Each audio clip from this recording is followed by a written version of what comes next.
Hello! Hi! And welcome to Making New Memories. 3 elements make up today's vlog. There's fresh air.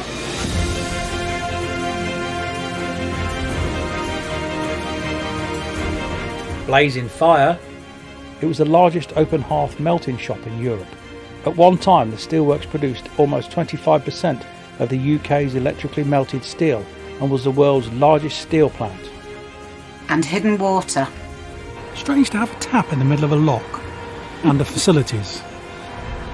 The truth is... But before all that, we want to say a few thank yous. Thank you for watching. Thank you for subscribing. Yes, thank you all you new subscribers, likers, lurkers, commenters, whatever else you're doing out there. Fantastic.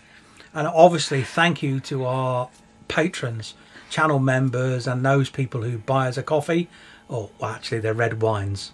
We need to say a big thank you to... Oh, Nigel Keeley. Nigel Keeley. Yes. Thanks, Nigel. Yes. Thanks a lot. Nigel has supported us by way of giving us a donation via the link that you'll find underneath the vlog. But the easiest way you can support us is just watch us and subscribe. Totally free. Anyway, where are we in today's vlog, Janet? I have no idea. Well, it's various canals, canalised rivers and all sorts of things, isn't it?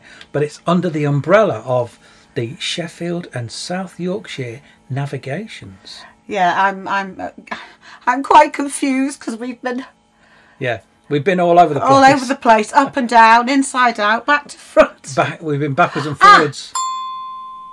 We're on our way to Sheffield. We're on our way. Yay! That's right. Yes. We're on our way to Sheffield. So without further ado, let's get going. Morning, everybody. Hat on because it's sun shining. It's been hot.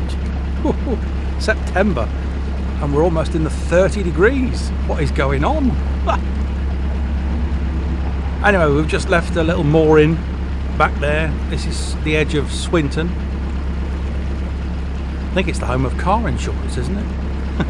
That's how I remember it. Car insurance prices are down at Swinton.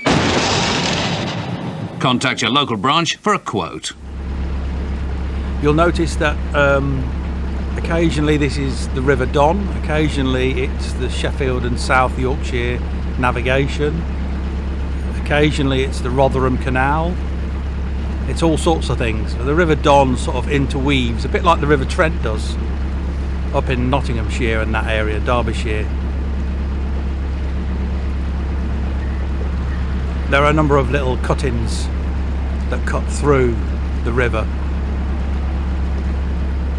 which is handy in a way because then you can keep the river flow down to a minimum and also the risk of flooding. This first lock we're going to go through, I think, is a flood lock, so I've never been here before, so I've no idea, but I'm guessing as a flood lock it will be left open. Who knows? We've got 2 locks, and the third lock of the day is where we're going to moor up. That's Rotherham, actually. I'll let Jan explain to you when we get there why we may not be going all the way to Sheffield Basin. This may be the terminus of our journey on the South Yorkshire navigations.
It's a flood lock, but it's locked. If you see what I mean. It's closed, in other words.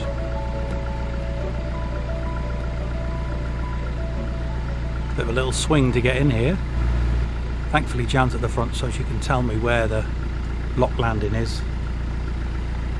And it's obviously the only lock landing because there's nothing on the other side.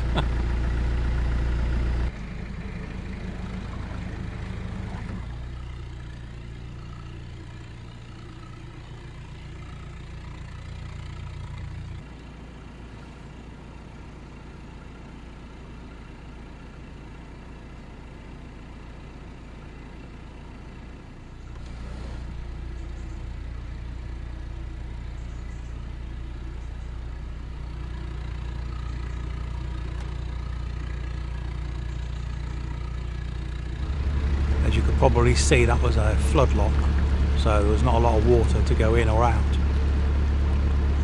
Just a little bit of the sluices opened and away you go.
The north of England is famous for heavy industry.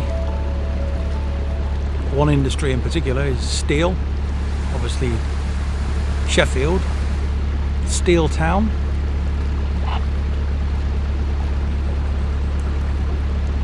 But we're coming into Rotherham, which is just as famous, and we're going to go past the British Steelworks on our left, I believe.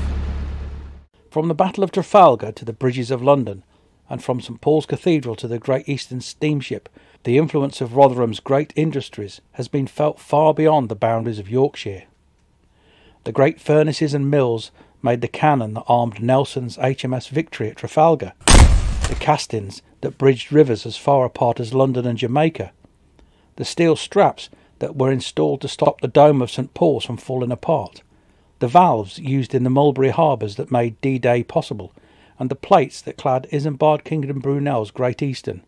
The town's factories made everything from brakes for World War II bombers to fireplaces for great houses like Wentworth Woodhouse. The Don Valley's long history of human settlement and metalworking is ultimately connected to its abundance of natural resources, including water, iron ore and coal. The region's mineral deposits were crucial to the steel industry. The rich South Yorkshire coalfields provided both iron ore and, of course, fuel. Transport facilities improved in the 18th century, with schemes such as the canalisation of the River Don from 1727. The Sheffield to Tinsley Canal was completed in 1819, followed by the North Midland Railway connecting Rotherham to London. The Parkgate Ironworks was founded in 1823 and renamed Parkgate Iron and Steel Co. in 1888. By 1901, it employed over 6,000 people, making it one of the largest employers in the Rotherham area. Its workforce included many children as half-time workers. The works closed in 1982 and the site is now occupied by Parkgate Shopping Centre. The shortage of steel to make shells during the First World War led to the construction of the Temple Borough Steelworks, completed in 1916. This newly constructed steelworks had 11 open hearth furnaces, and 3 more were added later. Templeborough's 14 chimneys became known as the 14 Sisters, a famous Rotherham landmark. It was the largest open hearth melting shop in Europe. At one time, the steelworks produced almost 25% of the UK's electrically melted steel and was the world's largest steel plant. The new electric furnaces could now produce 110 tonnes of steel in 3 hours and 20 minutes instead of the 10 to 12 hours taken in the old furnaces. In 1993, due to a poor market, high raw material and power costs, the works ceased production. The Rotherham area, however, is still a large steel producer, but with a relatively small number of people now employed in the industry. The site at Templeborough has been transformed into an impressive adventure centre called Magna, which is open to the public with displays, hands-on experiences and packed with interactive exhibits.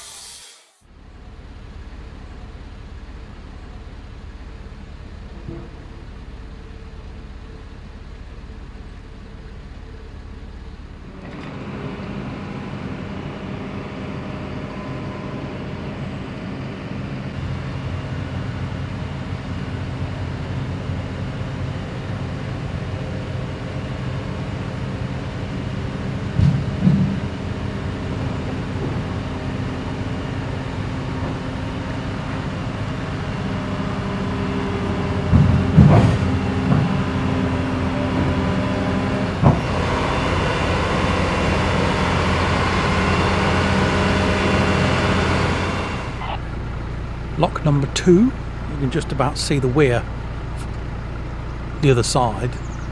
Actually, lock landing is the other side of the lock, if that makes sense. At the side of the lock. And just the other side, if you carry on, is the weir. So we don't want to go down there, do we?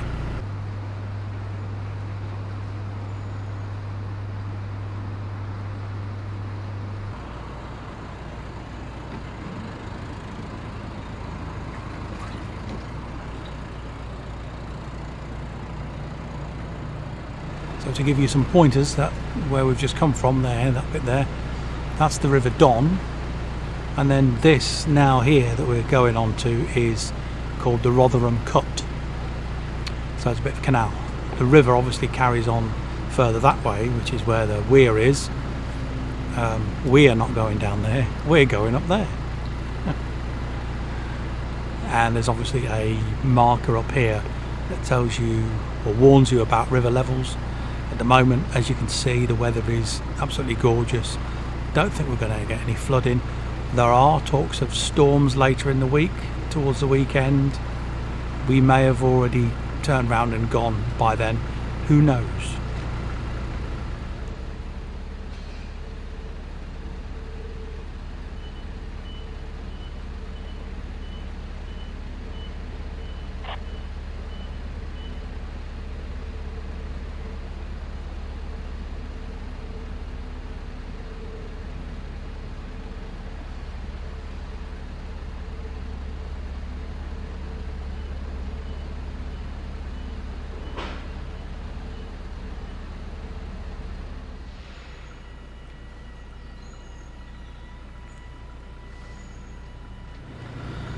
This is Eastwood Lock. I think the locals call it something else, but in the map it's Eastwood Lock. It's got a bit of a live-in lock gate, I think you'd say. Evidently, just after here, there are moorings and tap and bins. No Alsan. That's a bit further down, but hopefully this is a 48-hour mooring, so we're planning to stay here for a couple of days while we bask in the sunshine that is summer in late September.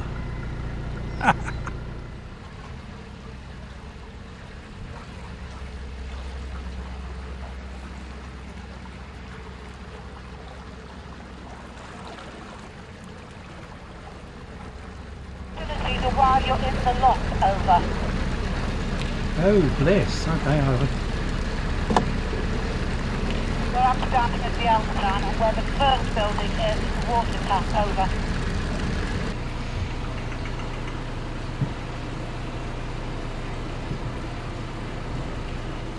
Jan's just filling up the water. It's a bit slow, apparently. Strange to have a tap in the middle of a lock under facilities. I suppose that's because there's some moorings the other side. The truth is, there's moorings, visitor moorings on the left-hand side as you go out of the lock. Excuse me. And there was a water tap there, and there's electricity. Yes, I saw the electricity. Yeah. And the lockkeeper's cottage is on the left-hand side. Is that it there? And it's been sold to it's a private owner now. And of course, everybody was filling up with water, and it's their water meter. So they were paying hundreds of pounds. So CRT, or whoever it is, CRT? has Canal and River Trust. has now Put the water point in the middle of a lock. Yeah, it's no longer at the... How bizarre. Why don't you put it on the... Well, I suppose the lock landing's even worse. Just move it somewhere. Put it down by the moorings down here. No, it's very strange. It's a very strange setup here. And between here and Tinsley Locks, where the water gets narrower, because we're now into a canal after this, there's no turning back, and there's no mooring point. There's no place to moor. Are we going to turn then here? So we're going to turn around and go back. So we'd like to have done it. We're not chickening out. No, we're not chickening out, but it's practicalities. If there's nowhere to moor, we don't particularly want to go into Sheffield, do we? No, we've decided not to do that because there's about 15 locks and they're really hard, and you can only stay in the basin for 48 hours. So basically, you've got to give 48 hours notice. And what if there's no moorings there, or do you book them? I don't know. I don't think they're bookable. I think it's... And again, it's if they're not bookable moorings, like they are, say, in Birmingham or central London, then you're going to get down there and you're going to be in trouble, aren't you? You're going to have to turn around and come back again and do all the locks. If you think I'm doing 30 locks in a day... No. And everybody says how hard they are. No. And the whole reason for coming down Sheffield was to see my brother and sister-in-law, and they actually came to us when we were in Doncaster, so we've done what we meant to do. So we're going to turn around. Yeah. Every now and then. Oh no, that's turn around.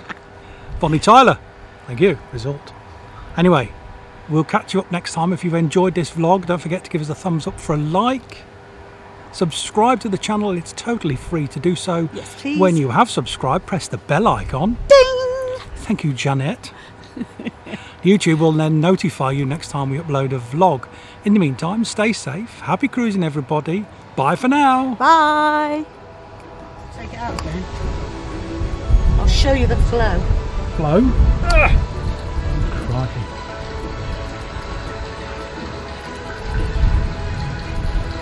Okay. Just as bad as you. I can wee quicker than that.